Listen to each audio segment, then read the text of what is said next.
السلام علیکم ورحمۃ اللہ وبرکاتہ۔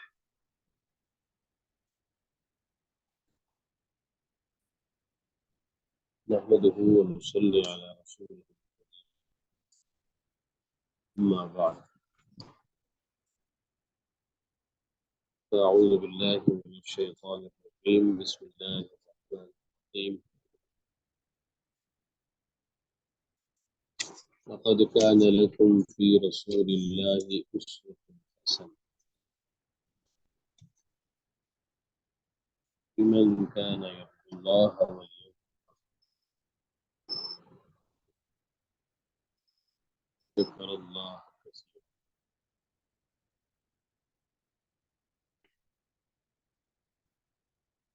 محترم حضرات و خواتین،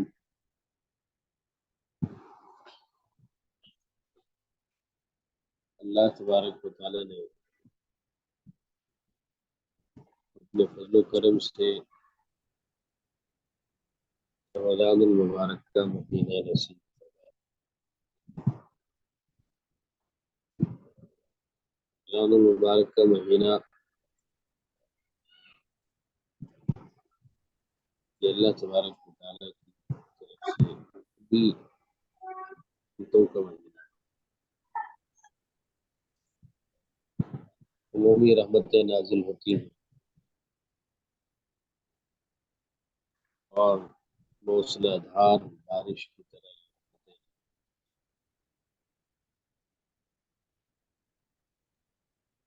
یہ ماہ مبارک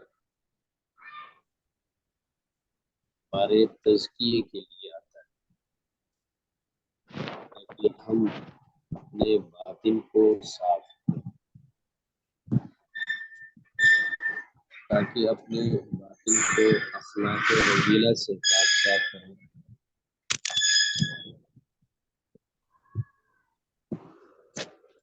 اخلاق رذیلہ سے باطن کو پاک صاف کریں، باطن کو اخلاق حسنہ سے مزین کریں۔ اس مقصد کے لیے یہ ماہ مبارک آتا ہے۔ آپ نے دیکھا ہوگا لوہے کو زنگ لگ جاتا ہے، لوہے کو زنگ لگتا ہے تو اس زنگ کو صاف کیا جاتا ہے، ریک مال کے ذریعے سے یا کسی اور طریقے سے اس زنگ کو صاف ستھرا کیا جاتا ہے، پالش کر کے جس بھی طریقے سے ممکن ہو۔ اخلاق رذیلہ سے مراد یہ ہے کہ برے اخلاق آدمی کی جتنی بھی باطنی بیماریاں ہوتی، خدا نخواستہ انسان کے اندر حسد آتا ہے، غصہ بہت زیادہ ہے، اور ہر بات پر شور شرابہ کرنا، گالم گلوچ کرنا، کسی کے بارے میں منفی جذبات رکھنا، یہ سب اخلاق رذیلہ کے زمرے میں آتے ہیں۔ تو لوہے کو جیسے صاف کیا جاتا ہے، یہ ماہ مبارک اس لیے اللہ تبارک و تعالیٰ نے ہمیں نصیب فرمایا کہ ہم اپنے دلوں کے زنگ کو صاف کرنے، مختلف قسم کے اعمال اللہ تبارک و تعالیٰ نے عطا فرمائے تاکہ ہم اپنے دلوں کو، اپنے باطن کو پاک صاف کریں۔ اس ماہ مبارک کا انتظار کرتے تھے سلف صالحین، اس ماہ مبارک کا انتظار کرتے تھے تاکہ یہ مہینہ نصیب ہو، اور اس مہینے کے اندر اصل عمل کر کے آدمی بہت اچھا مقام حاصل کر لیتا ہے۔ اس لیے ان کی کوشش ہوتی تھی کہ یہ مہینہ نصیب ہو۔ دنیا کے لوگ جب کوئی چیز خریدتے ہیں، ضروریات کی چیزیں ہیں، چاہے وہ لباس ہو، سواری ہو، یا دیگر چیزیں جو ضروریات سے تعلق رکھتی ہیں، تو خریدنے کے لیے لوگ انتظار کرتے ہیں کسی ایسی یعنی یوں کہہ لیجیے کہ ایسے میلے کا یا ایسے بازار کا یا ایسی منڈی کا یا ایسی سیل وغیرہ کا، مختلف مارکیٹوں کی طرف سے جو ہے سیل لگتی ہے، کم پیسوں میں اچھی چیز مل جاتی ہے، تو لوگ انتظار کرتے ہیں کہ فلاں مارکیٹ یا فلاں مال والے سیل لگائیں گے تو اس میں ہم فلاں فلاں چیزیں خریدیں گے، اس لیے کہ کم پیسوں میں اچھی چیز مل جائے گی۔ تو اس لیے سلف صالحین رمضان المبارک کا انتظار کرتے تھے۔ اس میں ایک تو اللہ تبارک و تعالیٰ کی رحمتوں کا نزول خوب ہوتا ہے، اور پھر اثر عمل پر زیادہ اجر ہے، اثر عمل پر زیادہ اجر ہے تو زیادہ فائدے میں رہیں گے۔ اس لیے جو لوگ اللہ تبارک و تعالیٰ کا قرب حاصل کرنے کے طلبگار ہوتے ہیں وہ اس ماہ مبارک کا انتظار کرتے ہیں۔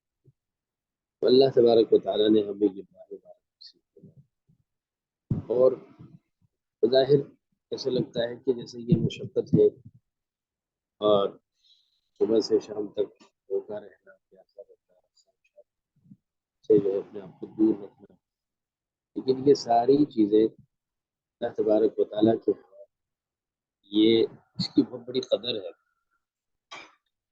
نبی کریم صلی اللہ علیہ وسلم نے ایک حدیث میں ارشاد فرمایا کہ مومن کو جب تکلیف ہوتی ہے، چاہے وہ ایک کانٹے کے چبھنے کے برابر بھی، اگر کسی کو راہ چلتے ہوئے ہلکا سا کانٹا چبھے تو کانٹا چبھنے کی تکلیف کوئی بڑی تکلیف نہیں ہے، تو آپ علیہ الصلوۃ والسلام نے فرمایا مومن کو کانٹا چبھنے کے برابر بھی تکلیف ہوتی ہے، وہ تکلیف اس کے لیے درجات کی بلندی کا ذریعہ ہے۔ تو یہ مشقت ان کا پیاسا رہنے کی، اس مشقت کی اللہ تبارک و تعالیٰ کی بہت، اللہ تبارک و تعالیٰ قدردان ہے۔ اللہ جل شانہ کے ہاں کوئی بھی نیکی وہ ضائع نہیں ہے۔ اللہ تبارک و تعالیٰ نے نصیحتوں کا ذکر فرمایا ہے کہ انہوں نے اپنے بیٹے سے نصیحتیں فرمائی، اس میں ایک یہ ہے یا بنی انہا ان تکن مثقال حبۃ من خردل فی السماوات والارض اللہ لطیف خبیر۔ بیٹے تم نیکی کرتے جاؤ کہ چاہے وہ بظاہر معمولی ہو، چاہے بظاہر وہ چھوٹی ہو، لیکن اللہ تبارک و تعالیٰ نیکی چاہے وہ جتنی بھی چھوٹی ہو، اللہ جل شانہ اس نیکی کو ضائع نہیں فرماتا۔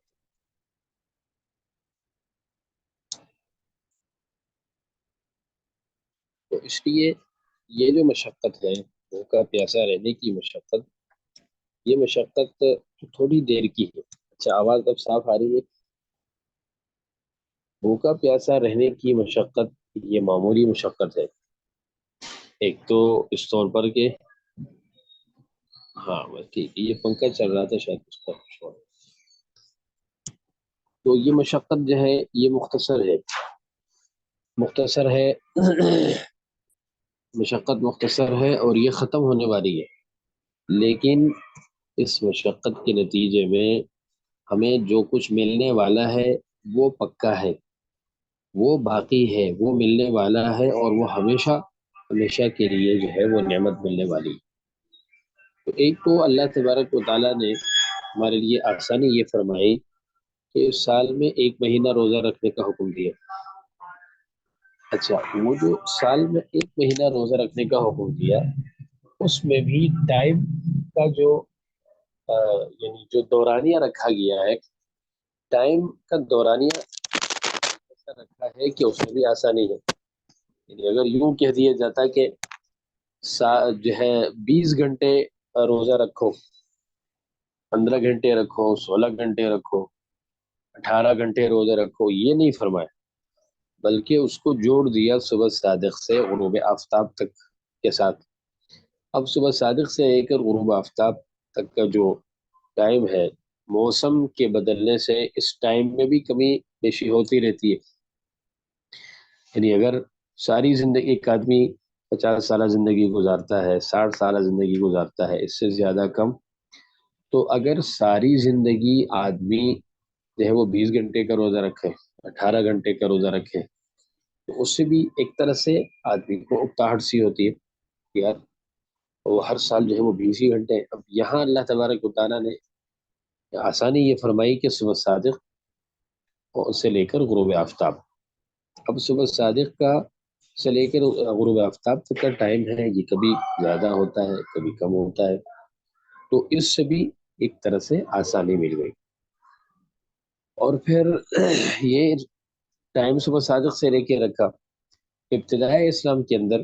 اسے پہلا بھی طریقہ یہ تھا دوسرے مذاہب کے اندر کہ غروب آفتاب کے بعد، یعنی روزہ کھول لیا، روزہ کھول لینے کے بعد جب تک سوئے نہیں ہیں، سونے سے پہلے تک کھا پی سکتے ہیں، لیکن جیسے ہی سو گئے، یہ سونے کا ارادہ نہیں تھا بل ایسی لیٹے ہوئے تھے، آنکھ لگ گئی. تو اب آنکھ لگ جانے کے بعد دوبارہ جو ہے اگر آنکھ کھل جائے صبح صادق سے پہلے تو کھانے پینے کی اجازت نہیں تھی.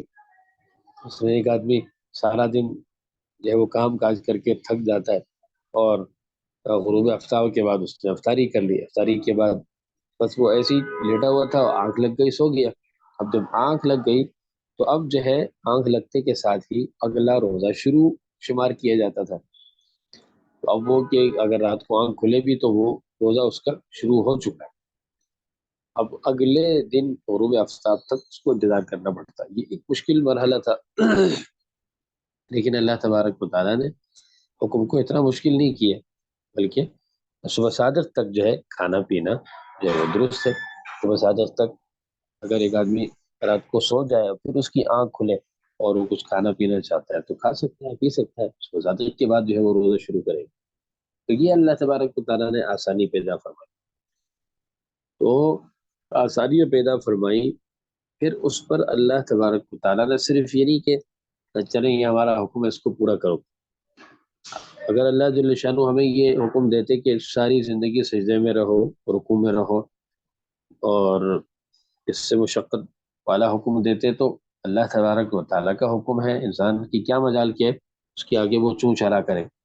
لیکن اللہ جل شانہ نے قرآن کریم میں ارشاد فرمایا ایام معدودات، ایام معدودات، یہ چند دن ہے، چند دن کی مشقت ہے اور ہمیشہ کا اجر ہے. مشقت ختم ہونے والی ہے، اجر ختم ہونے والا نہیں ہے. ایام معدودات، اور پھر اس میں بھی یہ ہے فمن کان منکم مریضا، جو بیمار ہے تو بیمار پر جو ہے یہ نہیں فرمایا کہ بیمار بھی ہو تو روزہ رکھنا ہے، بلکہ بیمار ہے ابھی نہیں رکھ سکتے تو نہ رکھیں. پھر جب آسانی ہو تو جب صحت ہو آسانی سے جب رکھ سکیں تو اس وقت بھی آپ رکھ سکتے ہیں. یا سفر درپیش ہے، بیماری ہو، سفر ہو، یہ انسان کے وہ آزار ہے کہ جو انسان کی زندگی کا حصہ ہے.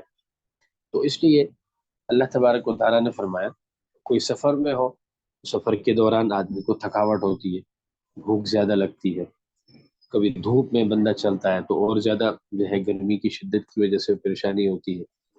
تو اگر سفر میں ہے اور رمضان کا مہینہ ہے، روزہ نہیں رکھ سکتے ہیں تو ٹھیک ہے نہ رکھیں، بعد میں جب سہولت ہو سکون سے پھر اپنے سفر سے فارغ ہونے کے بعد رکھیں. تو یہ اللہ تبارک و تعالیٰ نے آسانیاں پیدا فرمائی.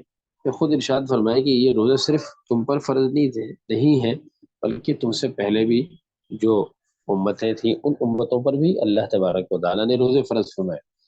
اور یہ چند دن ہیں، اور ان چند دنوں کے اندر بھی جو معذور ہے، جو بیمار ہے، جو سفر میں ہے تو نہ رکھنا چاہے تو نہ رکھے. پھر ایک آدمی اگر اس کی عمر اتنی ہو گئی ہے کہ بیمار ہے اور صحت یابی کی کوئی امید نہیں ہے تو اس کے لیے بھی آسانی ہے، اس میں فدیہ دے دے. تو یہ آسانیاں بھی اللہ تبارک و تعالیٰ نے فرمائی. اور پھر اس پر اجر کا وعدہ فرمایا، اجر کا وعدہ فرمایا. باب الریان حدیث میں آتا ہے کہ روزہ داروں کو باب الریان سے جنت میں داخل کیا جائے گا، اور جب وہ اس دروازے سے داخل ہوں گے تو پھر وہ کبھی ان کو بھوک نہیں لگے گی، کبھی پیاس نہیں لگے گی، ریان کا معنی ہوتا ہے سیراب کرنے والا. رئی سے ہے ریان یعنی سیراب کرنے والا. تو باب الریان یعنی دروازہ، سیراب کرنے والا دروازہ.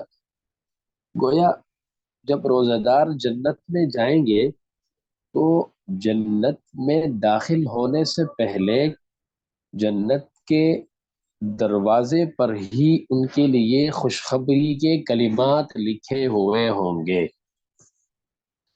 خوشخبری کے کلمات لکھے ہوئے ہوں گے کہ بھائی تم نے دنیا کے اندر اللہ کا حکم پورا کرنے کے لیے بھوک برداشت کی، پیاس برداشت کی، روزہ رکھا، تو آج جس جگہ تمہیں لے جایا جا رہا ہے اس جگہ جانے کے بعد تمہیں کسی قسم کی بھوک برداشت کرنے کی ضرورت نہیں ہے، تمہیں کسی قسم کی پیاس نہیں لگے گی، اور اللہ کی نعمتوں میں تم ہمیشہ رہو گے، اور تم شکم سیر بھی ہوگے، سیراب بھی ہوگے، یعنی تمہیں پیاس بھی نہیں لگے گی، تمہیں بھوک بھی نہیں لگے گی، ہر چیز وافر مقدار میں اور ہمیشہ ہمیشہ کے لیے تمہیں ملے گی. تو اتنا جو ہے اللہ تبارک و تعالیٰ نے بڑا انعام رکھا ہے روزہ داروں کے لیے. اور دیکھیے یہی فرق ہے ایک انسان اور فرشتے کی عبادت. فرشتے جب سے اللہ تبارک و تعالیٰ نے کسی فرشتے کو پیدا فرمایا وہ مسلسل اللہ کی اطاعت میں لگا ہوا ہے. فرشتوں میں اللہ تبارک و تعالیٰ نے نافرمانی کی صلاحیت نہیں رکھی. لا یعصون اللہ ما امرهم ویفعلون ما یؤمرون. اللہ تبارک و تعالیٰ کی نافرمانی وہ نہیں کرتے، وہ اللہ جل شانہ کی اطاعت کرتے ہیں. تو فرشتوں کے لیے اتنے بلند درجات کا، اتنے بڑے انعامات کا وعدہ نہیں ہے. انسان کے لیے ان جو ہے وہ درجات کا اور اتنے بڑے انعامات کا اللہ تبارک و تعالیٰ نے وعدہ فرمایا. دونوں کی عبادت میں کیا فرق ہے؟ یہی وجہ ہے کہ جب فرشتوں نے جب یہ اللہ تبارک و تعالیٰ سے یہ عرض کیا کہ اللہ ہم آپ کی عبادت کے لیے کافی ہیں، ہم آپ کی عبادت کرتے ہیں، آپ کی حمد و ثنا بیان کرتے ہیں، تو آپ ایسی مخلوق پیدا فرما رہے ہیں کہ جو دنیا کے اندر فساد مچائے گی، یجعل فیہا من یفسد فیہا ویسفک الدماء، خون بہائے گی. تو اللہ تبارک و تعالیٰ فرمایا میں جانتا ہوں تم نہیں جانتے. تو آپ یہ دیکھیے کہ ایک عبادت وہ ہے جو فرشتوں کی ہے، دوسری عبادت وہ ہے جو انسانوں کی ہے. کہ یہ انسان جب عبادت کرتا ہے یہ اپنی خواہشات کو دباتا ہے. دیکھو آدمی کو پیاس لگتی ہے، کھانا نہ ملے تو اس کو بھوک لگتی ہے. تو بھوک، پیاس، انسان کی یہ خواہشات یہ انسان کے ساتھ لگے ہوئے ہیں. جبکہ فرشتوں میں یہ اللہ نے طاقت نہیں رکھی. فرشتوں کو بھوک نہیں لگتی، فرشتوں کو پیاس نہیں لگتی، فرشتوں کی اور کوئی خواہشات نہیں ہیں. تو ایک آدمی کے اندر یعنی کھانے کی صلاحیت نہ ہو، بھوک کا احساس نہ ہو، اور وہ اگر بھوک برداشت کر رہا ہے تو یہ کوئی کمال نہیں ہے. اس کی ایک مثال ہے کہ ایک آدمی وہ ہے کہ جو آنکھ کی بینائی سے محروم ہے، آنکھ کی بینائی سے محروم ہے. دوسرا بندہ وہ ہے کہ جو جسے یعنی اس کی بینائی بالکل ٹھیک ہے، سب کچھ نظر آ رہا ہے. تو اب دیکھیے کہ غیر محارم پر نگاہ ڈالنے سے منع کیا گیا. تو ایک آدمی جو نابینا ہے وہ بھی نگاہ کی حفاظت کر رہا ہے کہ اس کی نگاہ کی حفاظت ہو رہی ہے کہ غیر محارم پر وہ نظر نہیں ڈالنا. دوسرا بندہ وہ ہے کہ جس کی آنکھ بالکل ٹھیک ہے، بینائی بالکل صاف ہے، وہ بھی غیر محارم پر نظر نہیں ڈال رہا، اپنی نگاہ کی حفاظت کر رہا ہے. تو یہاں دونوں کی نگاہوں کی حفاظت ہو رہی ہے. جو نابینا ہے وہ بھی جو ہے غیر محارم پر نگاہ نہیں ڈال رہا، اور جو بالکل بینا ہے اس کی نظر بالکل صاف ہے وہ بھی غیر محارم پر نظر نہیں ڈال رہا. لیکن فرق ہے دونوں میں، کتنا بڑا فرق ہے. اس لیے کہ ایک تو ہے ہی نابینا، اس میں دیکھنے کی صلاحیت ہی نہیں ہے. اگر وہ جو ہے غیر محارم پر نگاہ ڈالنے سے حفاظت کر رہا ہے اپنی، تو یہ کوئی کمال کی بات نہیں. لیکن دوسرا آدمی وہ ہے کہ جو بالکل بینا ہے اور دل بھی چاہتا ہے کہ نظر ڈالے، لیکن وہ اپنی اس خواہش کو دبا دیتا ہے، کیونکہ اللہ تبارک و تعالیٰ نے منع فرمایا قل للمؤمنین یغضوا من ابصارہم، ایمان والوں سے فرمائیے کہ وہ اپنی نگاہوں کی حفاظت کریں۔ اب دیکھیے دونوں نظروں کی حفاظت کر رہے ہیں، لیکن کتنا بڑا فرق ہے۔ یہی فرق ہے فرشتوں کی عبادت اور انسانوں کی عبادت میں، کہ فرشتے عبادت کرتے ہیں ان میں اللہ تبارک و تعالیٰ نے فطری خواہشات نہیں رکھی، کھانے پینے اور دیگر جو انسان کے ساتھ تقاضے لگے ہوئے ہیں یہ فرشتوں کے ساتھ نہیں لگے ہوئے، اور انسان کے ساتھ یہ تقاضے لگے ہوئے ہیں۔ اب اللہ تبارک و تعالیٰ کی طرف سے حکم ہے، انسان کو حکم ہے کہ کھانا پینا چھوڑ دے، اور دل کرتا ہے کھانا کھانے کو، پانی پینے کو، اگر سخت گرمی کا موسم ہو، اس دفعہ تو رمضان ٹھنڈے موسم میں آ گئے، لیکن اس سے پہلے آپ سوچیں کہ جون کے مہینے میں آپ نے روزے رکھے ہوں گے، جولائی میں رکھے ہوں گے، اگست میں رکھے ہوں گے۔ یہ جو گرمی کے ایک وہ زمانہ تھا جب کراچی ہی کے اندر جب ہیٹ سٹروک کا جو ایک سلسلہ چلا تھا، اس میں کافی لوگ جو ہے اس میں مرے بھی تھے۔ تو ایسے موسم کے اندر آدمی روزہ رکھتا ہے اور تنہائی میں ہے، یعنی خلوت میں، وہاں کوئی انسان اسے مطلب نہیں دیکھ رہا، اور اس کے پاس سخت گرمی کے زمانے میں ٹھنڈا پانی ہے، بہترین شربت اس کے پاس ہے، جوس ہے، اور کھانے پینے کے ایک سے ایک نعمتیں اللہ تبارک و تعالیٰ کی میسر ہیں، لیکن روزہ دار کا اس کی طرف دھیان ہی نہیں جاتا کہ یہ میں کھاؤں، یعنی وہ سوچتا بھی نہیں ہے۔ جیسے عام حالات میں اگر خدا نخواستہ کوئی ایسی چیز ہو جو ناپسندیدہ ہو، یا حرام ہو، اس کی طرف ایک مومن کا کبھی دماغ میں نہیں جاتا کہ یار میں یہ بھی کھا لوں۔ بالکل اسی طرح ماہ رمضان المبارک میں سخت گرمی کا زمانہ ہو اور بہترین ٹھنڈا پانی، ٹھنڈا شربت موجود ہو، بہترین کھانا ہو، سامنے ہی ہو، اور ماحول بھی میسر ہے، کوئی دیکھ بھی نہیں رہا، لیکن یہ مومن اس کی طرف اپنا ہاتھ یعنی اس کی طرف اس کا ذہن ہی نہیں جاتا۔ ہوتا یہ کہ جب کسی چیز کی طرف آدمی کا ذہن جاتا ہے تو پھر اس کو حاصل کرنے کی آدمی کوشش کرتا ہے، تو یہاں مومن کا اس کی طرف ذہن ہی نہیں جاتا۔ اگر ایسے موقع پر لوگ کھانا کھا بھی رہے ہوں، ان کو دسترخوان پر بھی بٹھا دیا جائے، تو اس کا ذہن کبھی اس طرف جائے گا ہی نہیں کہ میں کھانا کھاؤں۔ تو اب یہ شخص، اب یہاں پر یہ بات غور کرنے کی ہے یہ کہ یعنی بھوک لگ رہی ہے، پیاس لگ رہی ہے، کھانا موجود ہے اور ٹھنڈا پانی موجود ہے، لیکن آدمی اپنی اس تقاضے کو، اس ضرورت کو، اس خواہش کو چھوڑ دیتا ہے۔ کیوں؟ اس لیے کہ میرے رب کا حکم ہے، اس لیے کہ میرے رب نے مجھے روزہ رکھنے کا حکم دیا۔ اب جب یہ انسان اپنی خواہش کو دبا کر اللہ تبارک و تعالیٰ کے حکم کو پورا کرتا ہے تو اللہ جل شانہ بہت زیادہ قدردان ہے۔ پھر اللہ تبارک و تعالیٰ نے بھی ایسے شخص کے لیے وعدہ فرمایا کہ باب الریان سے تجھے جنت میں میں داخل کروں گا، کہ ایسی جنت کے جس جنت کے دروازے پر ہی استقبال کے لیے اور تمہاری خوشخبری کے لیے اس میں جو ہے باقاعدہ لکھا ہوا ہوگا کہ یہ باب الریان ہے، اور یہاں سے داخل ہونے کے بعد نہ کبھی تمہیں پیاس لگے گی، نہ کبھی تمہیں بھوک لگے گی۔ اور اللہ تبارک و تعالیٰ کو روزہ دار کی یہ حالت اور یہ کیفیت انتہائی پسند ہے۔ دیکھیے نبی کریم صلی اللہ علیہ وسلم نے حدیث میں ارشاد فرمایا کہ آپ علیہ السلام نے قسم کھا کے ارشاد فرمایا کہ والذی نفس محمد بیدہ لخلوف فم الصائم اطیب عند اللہ من المسک، کہ اس ذات کی قسم جس کے قبضے میں میری جان ہے کہ روزہ دار کے منہ کی اسمیل اللہ تبارک و تعالیٰ کے ہاں یہ مشک و عنبر کی خوشبو سے بھی زیادہ پاکیزہ ہے۔ تو آپ اندازہ لگائیں کہ انسان روزے کی حالت میں اللہ کے کتنے قریب ہو جاتا ہے۔ عام حالات میں ظاہر ہے کہ انسان کے ساتھ ایک کمی کمزوری ہر انسان کے ساتھ لگی ہوئی، روزے کی حالت میں معدہ جب انسان کا خالی ہو تو ویسے بھی ایک سمیل سے آدمی فطری طور پر مطلب نفرت کرتا ہے، لیکن اللہ تبارک و تعالیٰ کو وہ حالت بھی روزہ دار کی اتنی زیادہ جو ہے وہ محبوب ہے کہ اللہ تبارک و تعالیٰ فرما رہے ہیں کہ اس کے آگے مشک و عنبر کی خوشبو کی کوئی حیثیت نہیں ہے۔ آپ اس سے اندازہ لگائیے کہ روزہ دار کو اللہ تبارک و تعالیٰ کتنا بڑا مقام اور مرتبہ عطا فرما رہے ہیں۔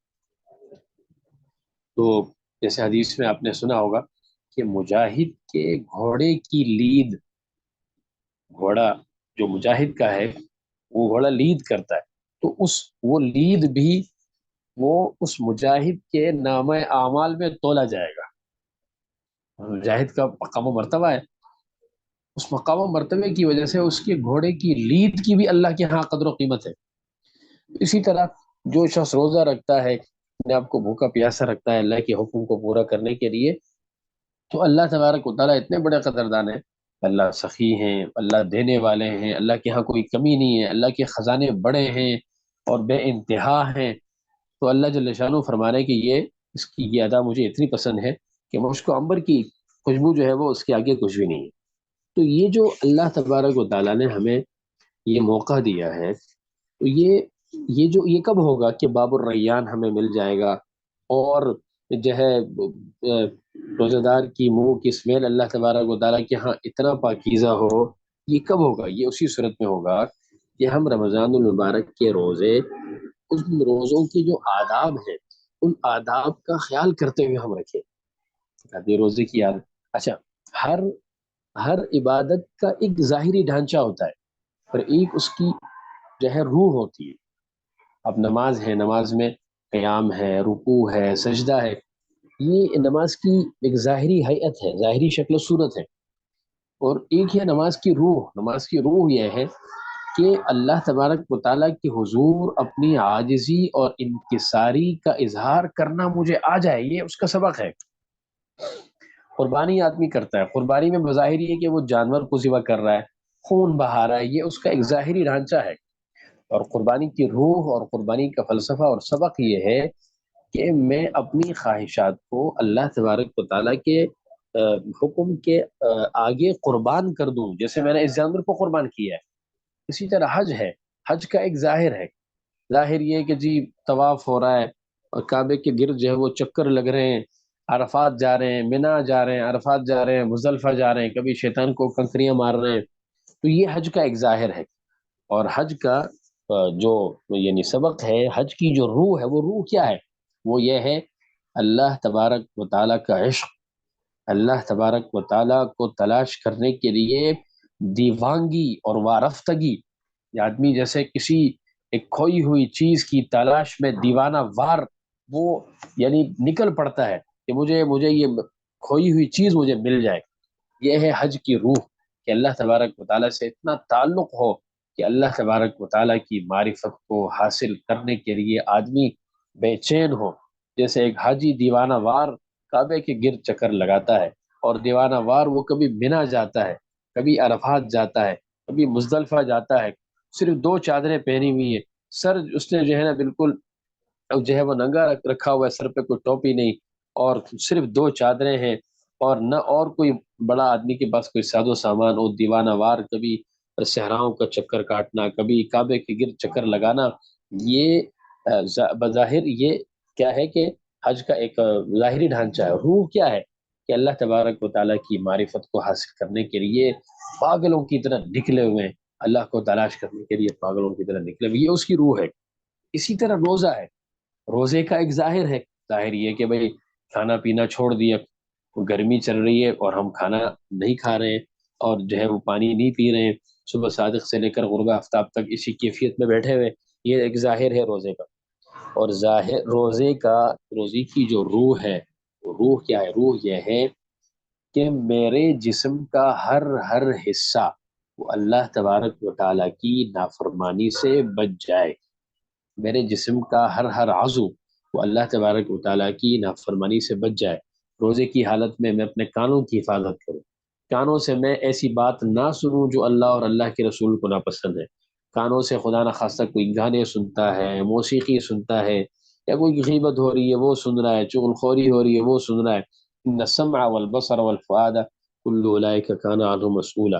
تو اپنے کانوں کی ہم حفاظت کریں، اپنی نگاہوں کی حفاظت کریں۔ اگر نگاہوں کی حفاظت عام جو ہے اس کے اندر بھی، عام ماحول کے اندر بھی، اور دوسرا آج کل تو یہ کہ آدمی خلوت میں بیٹھتا ہے، وہاں نگاہوں کی حفاظت نہیں ہوتی، موبائل ہے تو موبائل بھی ایک دنیا ہے، تو اس میں ہم جو ہے وہ اپنی نگاہوں کی حفاظت کریں، اسی طرح اپنی زبان کی حفاظت کریں. زبان کی آفات کا نبی کریم صلی اللہ علیہ وسلم نے تاکید سے ذکر فرمایا کہ اس سے اپنے آپ کو بچائیں. دیکھیے جب ہم اپنی زبان کی حفاظت کریں گے، یعنی ہماری زبان کا بھی روزہ ہو، ہمارے کانوں کا بھی روزہ ہو، ہماری نگاہوں کا بھی روزہ ہو، اللہ تبارک و تعالیٰ اور اللہ کے رسول کو جو باتیں پسند نہیں ہیں ان سے ہم اپنے آپ کو دور رکھیں گے، تو ہمارا روزہ جو ہے وہ جاندار ہوگا. آپ علیہ الصلوۃ والسلام نے حدیث میں ارشاد فرمایا جو شخص روزہ رکھ کر بھی جھوٹ نہیں چھوڑتا، اللہ کو اس کے بھوکا پیاسا رہنے کی کوئی ضرورت نہیں ہے. تو اس سے کیا معلوم ہوا کہ جب ہم روزے کے آداب کا مکمل طور پر خیال نہیں کریں گے تو ہمیں وہ اجر نہیں ملے گا. اور وہ جو مقام اللہ نے عطا فرمایا کہ باب الریان سے داخل ہوں گے اور روزہ دار کے منہ کی بو جو ہے وہ مشک سے بھی زیادہ اللہ تبارک و تعالیٰ کے ہاں پاکیزہ ہے، یہ مقام اس صورت میں ہم حاصل کر سکتے ہیں کہ ہمارے کانوں کا بھی روزہ ہو، ہماری آنکھوں کا بھی روزہ ہو، دماغ کا بھی روزہ ہو، اور اسی طرح ہماری زبان کا بھی روزہ ہو. تب جا کے ہم وہ مقام و مرتبہ جو ہے وہ حاصل کر سکتے ہیں. تو اس لیے اللہ نے یہ موقع دیا ہے، اس موقع کو ہم ضائع نہ کریں. روزے کے آداب کا ہم خیال رکھیں کہ جیسے میں نے عرض کیا کہ روزے کی روح کیا ہے کہ ہمارے جسم کے کسی بھی حصے سے اللہ کی نافرمانی نہ ہو. یہ روزے کی جو ہے وہ روح ہے، اس کا سبق ہے، اس کا فلسفہ ہے. اللہ تبارک و تعالی ہمیں صحیح معنوں میں اعمال صالحہ کرنے کی توفیق نصیب فرمائے.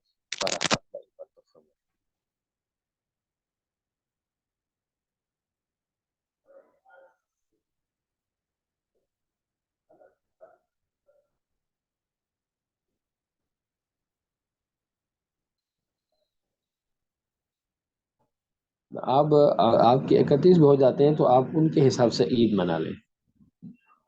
ویسے تو حکم یہ ہے کہ آدمی 30 روزے رکھے، 30 روزے رکھے. لیکن ظاہر ہے کہ اس میں پھر عید کا جو حکم ہے پھر اسی حساب سے ہوگا جہاں آپ ہیں.